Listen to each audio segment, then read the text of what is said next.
Welcome to the Nimrodjaune podcast. I'm your host, Jack and welcome back. This is episode 30. I would normally have a cake, but this time I'm trying to lose weight. Fat, so there's no cake. But welcome back. We're on episode 30. It's crazy, isn't it? We really made it this far to 30 episodes. 10 weeks of just different locations, different topics, different things. I want to close this 10 podcasts off with the inspiration of mine, Kanye West. For those who do not know, let's jump straight into it. Shout out to all my Apple Podcast listeners, Spotify listeners, and anybody who watch any of my video, the podcast on any platforms. Thank you. Let's jump right into it. I don't know if I said this in the past before, but Kanye West is one of my favorite artists. No, he's my favorite artist of all time. And he's one of my biggest inspirations of all time. He inspired me to have confidence in basically daily life and to believe in myself. And Tyler, the Creator, and A$AP Rocky, and the Pharrell of the world, they've inspired me in different ways, but Kanye really was like the foundation point for everything I do. And I'm not gonna act like it's not very apparent that this topic has been beat the fuck down to death. I'm not gonna try and psychoanalyze him because I'm not a therapist. I'm not nothing of that nature. But I just really think, I don't want to say I understand why he's this way, but there's no really other way to say it. This was last week. I'm in my house. I just came back from the gym early in the morning. And I'm thinking, like, I can't imagine what it's like to be at the pinnacle of my career and the person that even helped me even get started on my career, I lose. And now I have to grieve and try to mentally recover while still having the expectation of being this high-level artist. I don't know. And there's not many people who have reached his peak and then let alone lost somebody. So we're talking about maybe like a one of three case, maybe.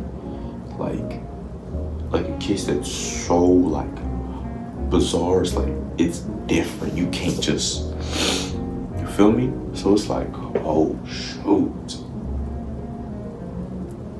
How do you even rationalize with that? And I'm like, I really don't have any right to judge him, because I don't know what it's like to lose my mom. I still have my mom. Even though I'm a kid, I still have my mom. And I also don't know what it's like to be at the peak of my career and then have to lose my mom. I don't know what it's like. I really don't. So it's like, okay, how would I even react? How would I even function? How would I even do anything in life knowing that the person that even took me to this level, the person that even helped me believe in myself, the person that was there since I was a baby, is now gone and I'm in my 20s.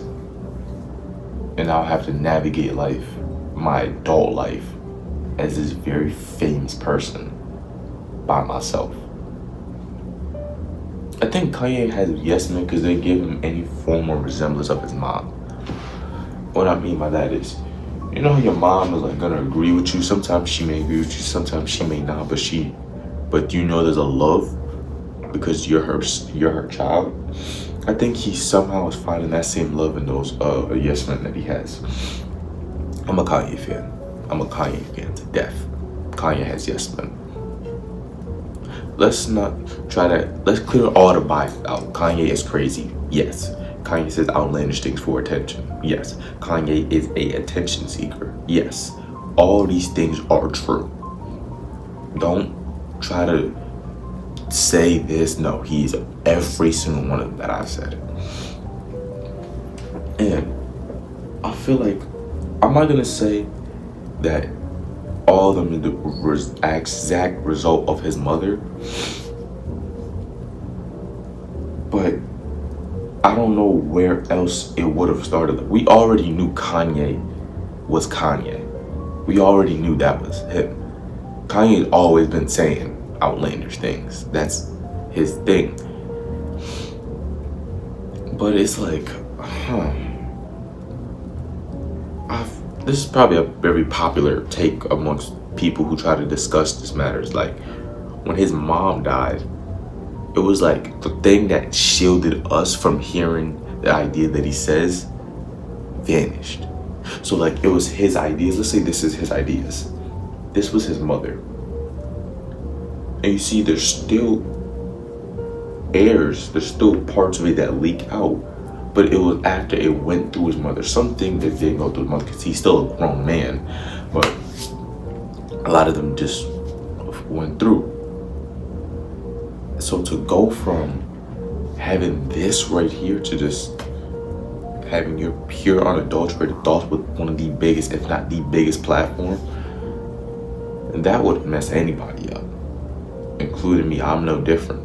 I don't know how my life would be if I'm at the peaks of all peaks and I lose the person that helped me get there. I wouldn't know. I'm talking with my history teacher. This is early in my school year. And she also does sociology/psychology. So she is a psychologist. She understands psychology and how to break down somebody. And she said that if you like psychologically broke down Kanye West, it wouldn't be great. Like, he wouldn't be able to take it. And I'm like, and then that hit me while I was thinking about this whole idea for this podcast. I'm like, therapy wouldn't work on him. And what I mean by that is, in therapy for me, you're stripping the ego away from who you are as a person. And what I mean by that is, when you go to therapy, right? You're in therapy, they're taking the ego away from you so you can be able to reflect and be able to recognize what makes you you and what doesn't make you you, right? So to go from, okay, the ego is who Kanye is. The ego is what made us love him. That is his identity. That is who he is. He is ego personified. If you took the word ego and crafted a human, you would get Kanye West. So to now go from, we need you to strip what basically makes Kanye West, to be able to reflect on how you became Kanye West. That's practically ego death. I don't think he would be able to function. And I'm not saying this in a negative way. I'm saying this in a way of trying to understand of the ego is what has brought him this far. The ego is his success. And the ego is also the thing that has led him to this much turmoil, this much attention being brought to him. That, for whether you like to look at it, all publicity is good publicity. It's been mainly negative, right? Even though he's still like stadium tour right now in Asia, selling out arenas, having celebrities from Korea. Let's say he's in Korea, having celebrities that from Korea go to his show because of how big, how transcendent of an artist he is. Kanye has achieved a lot of great things, and his ego, his confidence, his bravado, the way that he carried himself, the way that he showed up, appeared to us, that's what made us so captivated by him. That's what made me become a fan of him, because his music taught me confidence, literally. If it was not for his music, I would not have confidence to this day, or it would have took more time for me to find it. But on that same vein, it is the confidence that had led him to become this person that people do not like. To become the person that people say that is different from Kanye. So I don't think therapy would work. I don't want to say he's too far gone. But the only way you would actually want him to actually like recalibrate his thought process, you'd have to give him his children. I think that's the literal only way you can actually do. Because you see, every time he's not with his children, brain is just flickering on bullshit. When he gets his kids, you don't hear none of this. He's my fault for even making up that song or remove everything, we're changing it to hallelujah. That man just wants his kids, bro. I think if we gave him his kids for an extended period of time, I think he'd chill out. I genuinely think he'd chill out. Because I've seen it.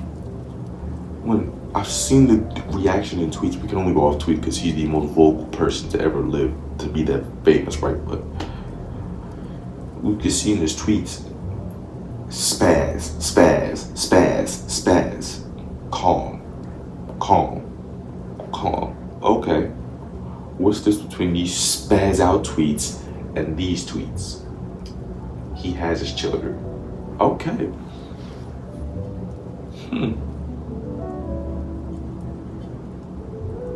I think a man like him, he just really wants his children by him. And that could be him trying to gain the warmth of maturing a child or growing up with a child and actually developing a child. I guess he would get that same love from his mother, so he's gaining the same love his mother would when she was raising him as he is gaining it by raising his child, if that makes sense. I might have to clarify that a bit, but he's gaining the same love his mother would give him from raising his child, basically. And I think the yes men definitely play a role in it, in him becoming who he is, because I think when you have somebody who's going to agree with you or whose job is to agree with you, like Justin LaBoy. What the fuck does Kanye West and Justin LaBoy have to do together? Honestly speaking.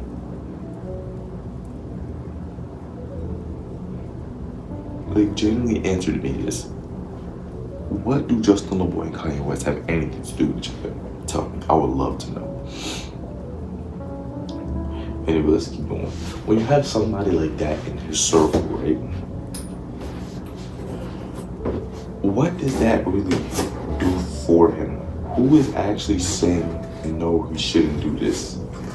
And how many of them actually stay around? Because you gotta keep in mind, mentally, he's still Kanye West. Meaning he's still this musical genius who's produced some of the greatest music, in my opinion, the greatest music to ever exist in the rap sphere and great music in general. He's still mentally that. And coming on with that is the ego and the confidence to be so sure of yourself. With that being said, if someone doesn't align with you, why are you here?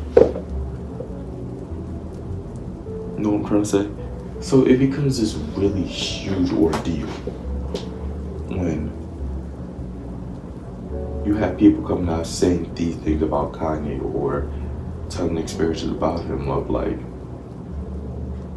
he's very gullible. Kanye is he's very gullible. I'm pretty sure there's a video of him talking about after all the things that he says he doesn't even know or understand half of the things he even says. That's a gullible child right there. That's a very gullible person right there. And I think he needs, there's a lot of things I can say he needs, but truly speaking, what Kanye West needs is love.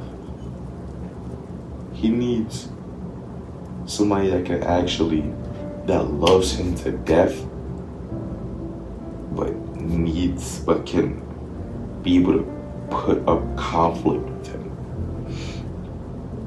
Because the types like Kanye is like the Napoleon. You can't overly agree with Kanye West, because then now you've set the expectation of you're going to keep overly agreeing with me, and if you don't, I think you traded on me. I think you switched on me. I ain't like that.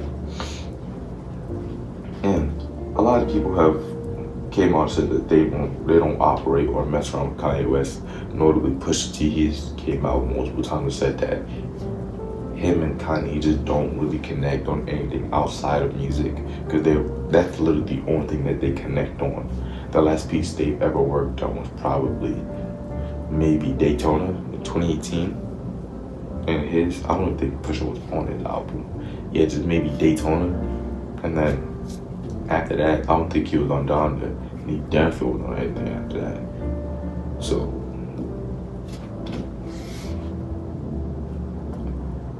and I remember him doing that whole Jesus is King thing, which he won a Grammy for, which is ridiculous. It's really crazy how big of an artist or how great of an artist he is. But getting back on topic, there was a video talking about how that era didn't last. And I never watched the video, but it made me think, why didn't it last? Because it goes 2019 Jesus is King, a little bit of 2020. 2021 I'm going DEFCON 3 on the Jews. Getting dropped by Balenciaga, getting dropped by all these big mega corporations. What, during that time, what messed him up that badly? I think there's two initial things that really made him what he is today. I say his mom dying, that's one, and Kim leaving, that's two.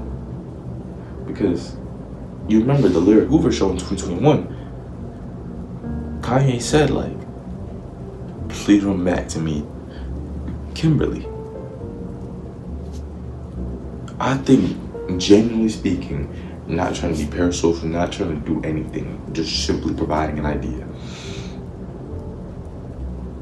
The two big instances that molded Kanye into who he is right now is his mother passing away and Kim leaving him. And for most people, oh, Kardashian left you. Blessing. Kanye loved that girl. Kanye loved that girl like a child loves his mother. He loved that girl. That woman, my fault. He loved that woman. And because that, he loved her, and she was just like, I want nothing to do with you no more. I'm gonna go fuck with this other nigga named Ski. That messed his brain up again. You see, he was on that whole Jesus is King thing. He was doing Sunday service. He was doing these things. Kim decides to leave. I'm going DEFCON 3 on the Jews. And I very well could be wrong. If I'm wrong, correct me. But I genuinely believe Kim leaving him is the reason why we got that HH song. And you know what song I'm talking about. And I won't say she's in direct correlation to it, but motherfucker, yeah, adjacent. It's basically your fault. Now, after I've said all these things,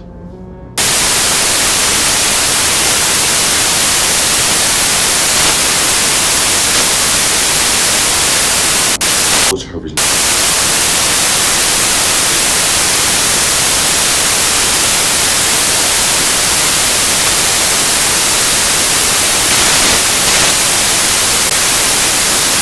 hope.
episode.